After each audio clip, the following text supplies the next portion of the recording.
কাচকি মাছ খেতে কিন্তু ভীষণ ভালো লাগে। লাউ পাতা দিয়ে কাচকি মাছের পাতুরি, আহা!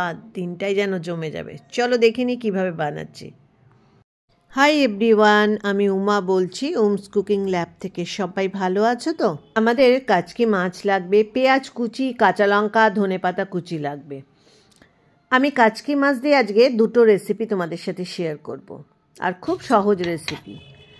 কাচকি মাছ প্রথমে না আমরা টমেটোটা পাতলা পাতলা করে সরু সরু করে কেটে নেব।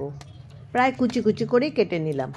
আমি একটা বাটিতে 4 টেবিল স্পুন কাচকি মাছ নিয়ে নিলাম। তার মধ্যে একটা টমেটো কুচি দিয়ে দিলাম, আর দেব একটা পেঁয়াজ কুচি, ধনেপাতা কুচি আর কাঁচা লঙ্কা, আর দিয়ে দেব এখানে সর্ষে বাটা 2-3 চামচ। এবার দিয়ে খুব ভালো করে এগুলো মাখতে হবে। আর কি কি মেশাচ্ছি চলো দেখে নিই। রসুন বাটা দিলাম 1 চামচের একটু কম, পরিমাণ মতো নুন, হলুদ আর শুকনো লঙ্কা গুঁড়ো দিয়ে এটাকে খুব ভালো করে মেখে নিতে হবে। এই মাখাটার মধ্যে 2-3 চামচ ভালো করে সর্ষের তেল মিশিয়ে নিতে হবে। সর্ষের তেল ছাড়া কিন্তু অন্য কোনো তেল মেশালে এটা টেস্ট ভালো মতো হবে না। পাতুরিতে সবসময় সর্ষের তেলই দেওয়া হয়। আমি দুটো লাউ পাতা নিয়ে নিচ্ছি, আর তার মধ্যে দিয়ে এই মাছটাকে পাতুরি বানাবো। বাড়িতে দুজনই আছেন এবং আমরা দুজনই মাছ খাই, আর বাকি আমার হাজব্যান্ড কিন্তু ভেজ খায়, সেজন্য সে তো খাবে না, সেই জন্য আমি আর আমার শ্বশুরমশাই দুটো মাছের পাতুরি খাবো, তাই সেই অনুপাতেই কিন্তু আমি রান্নাটা করছি। লাউ পাতার মধ্যে দেখো মাছটাকে দিয়ে আমি ভালো করে ভাজ করে নেব।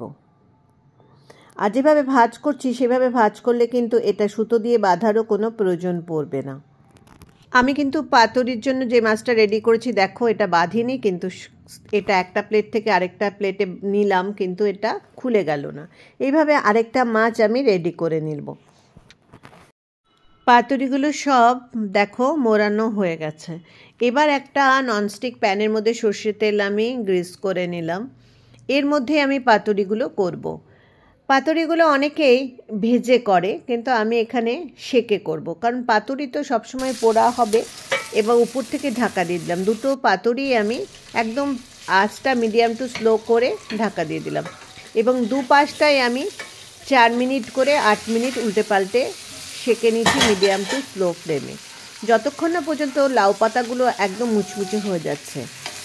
আর যখন লাউ পাতার উপরটাও পুরো ভাজা হয়ে যাবে, তখন গরম ভাতে এগুলো পরিবেশন করবে, ভীষণ ভালো লাগবে। আমার তো ভীষণ প্রিয় একটা রেসিপি। আর তোমাদের কেমন লাগলো সেটা কিন্তু জানিও, আমাকে লিখে জানাবে, তাহলে আমার ভালো লাগবে।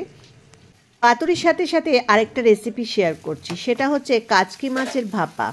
এই যে আমি মিশ্রণটা তৈরি করেছি কাচকি মাছের পাতুরির জন্য, সেটাকেই মাইক্রোওভেনে যদি তুমি 3-4 মিনিট ভাপিয়ে নাও না, রান্না করে নাও, ব্যাস, তাহলে কিন্তু এটা ভাপার মতো টেস্ট চলে আসবে, আর গরম ভাতে অসাধারণ লাগবে। শুধু একটু জল মিশিয়ে নেবে, আর সর্ষের তেল একটু বেশি করে দেবে, আর তারপরে মাইক্রোওভেনে ঠিক 4 মিনিট মতো এটাকে রান্না করে নাও, ব্যাস একদম রেডি।